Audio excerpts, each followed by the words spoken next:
Recording by Moira Fogarty. The Art of War by Sun Tzu. Translated by Lionel Giles. Part 1. Laying Plans. Sun Tzu said, "The art of war is of vital importance to the state. It is a matter of life and death, a road either to safety or to ruin. Hence it is a subject of inquiry which can on no account be neglected. The art of war, then, is governed by 5 constant factors, to be taken into account in one's deliberations, when seeking to determine the conditions obtaining in the field. These are 1. The moral law, 2. Heaven, 3. Earth, 4. The commander, 5. Method and discipline. The moral law causes the people to be in complete accord with their ruler, so that they will follow him regardless of their lives, undismayed by any danger. Heaven signifies night and day, cold and heat, times and seasons. Earth comprises distances, great and small, danger and security, open ground and narrow passes, the chances of life and death. The commander stands for the virtues of wisdom, sincerity, benevolence, courage, and strictness. By method and discipline are to be understood the marshalling of the army in its proper subdivisions, the graduations of rank among the officers, the maintenance of roads by which supplies may reach the army, and the control of military expenditure. These 5 heads should be familiar to every general. He who knows them will be victorious. He who knows them not will fail. Therefore, in your deliberations, when seeking to determine the military conditions, let them be made the basis of a comparison in this wise. 1. Which of the 2 sovereigns is imbued with the moral law? 2. Which of the 2 generals has most ability? 3. With whom lie the advantages derived from heaven and earth? 4. On which side is discipline most rigorously enforced? 5. Which army is stronger? 6. On which side are officers and men more highly trained? 7. In which army is there the greater constancy both in reward and punishment? By means of these 7 considerations I can forecast victory or defeat. The general that hearkens to my counsel and acts upon it will conquer.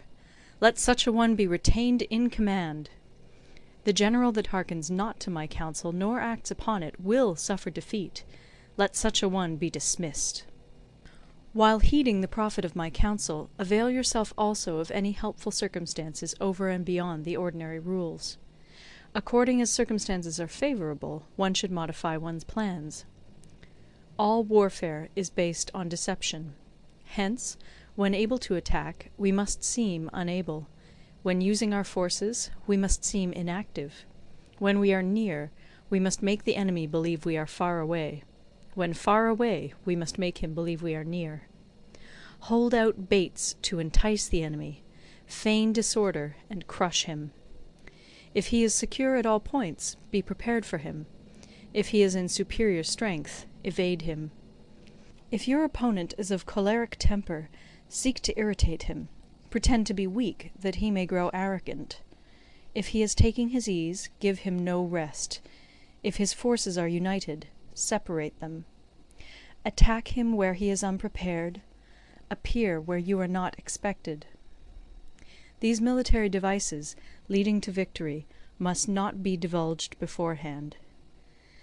Now the general who wins a battle makes many calculations in his temple ere the battle is fought. The general who loses a battle makes but few calculations beforehand. Thus do many calculations lead to victory, and few calculations to defeat. How much more no calculation at all? It is by attention to this point that I can foresee who is likely to win or lose. End of Part 1. Part 2. Waging War. Sun Tzu said, "In the operations of war, where there are in the field 1,000 swift chariots, as many heavy chariots, and 100,000 mail-clad soldiers, with provisions enough to carry them 1,000 li, the expenditure at home and at the front, including entertainment of guests, small items such as glue and paint, and sums spent on chariots and armour, will reach the total of 1,000 ounces of silver per day. Such is the cost of raising an army of 100,000 men. When you engage in actual fighting, if victory is long in coming, then men's weapons will grow dull and their ardour will be damped. If you lay siege to a town, you will exhaust your strength. Again, if the campaign is protracted, the resources of the state will not be equal to the strain. Now, when your weapons are dulled, your ardour damped, your strength exhausted, and your treasure spent, other chieftains will spring up to take advantage of your extremity. Then no man, however wise, will be able to avert the consequences that must ensue. Thus, though we have heard of stupid haste in war, cleverness has never been seen associated with long delays. There is no instance of a country having benefited from prolonged warfare. It is only one who is thoroughly acquainted with the evils of war that can thoroughly understand the profitable way of carrying it on. The skilful soldier does not raise a second levy. Neither are his supply wagons loaded more than twice. Bring war material with you from home, but forage on the enemy. Thus the army will have food enough for its needs. Poverty of the state exchequer causes an army to be maintained by contributions from a distance. Contributing to maintain an army at a distance causes the people to be impoverished.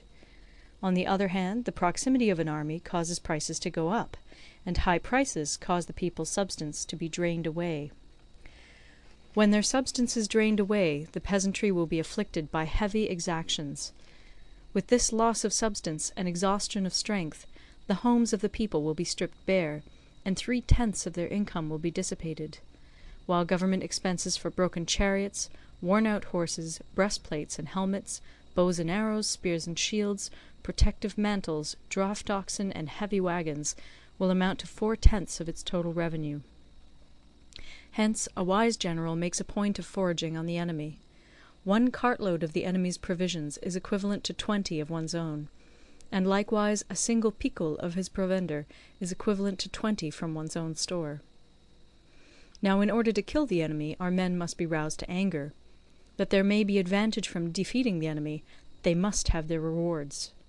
Therefore in chariot fighting, when 10 or more chariots have been taken, those should be rewarded who took the first. Our own flags should be substituted for those of the enemy, and their chariots mingled and used in conjunction with ours. The captured soldiers should be kindly treated and kept. This is called using the conquered foe to augment one's own strength. In war, then, let your great object be victory, not lengthy campaigns. Thus it may be known that the leader of armies is the arbiter of the people's fate, the man on whom it depends whether the nation shall be in peace or in peril.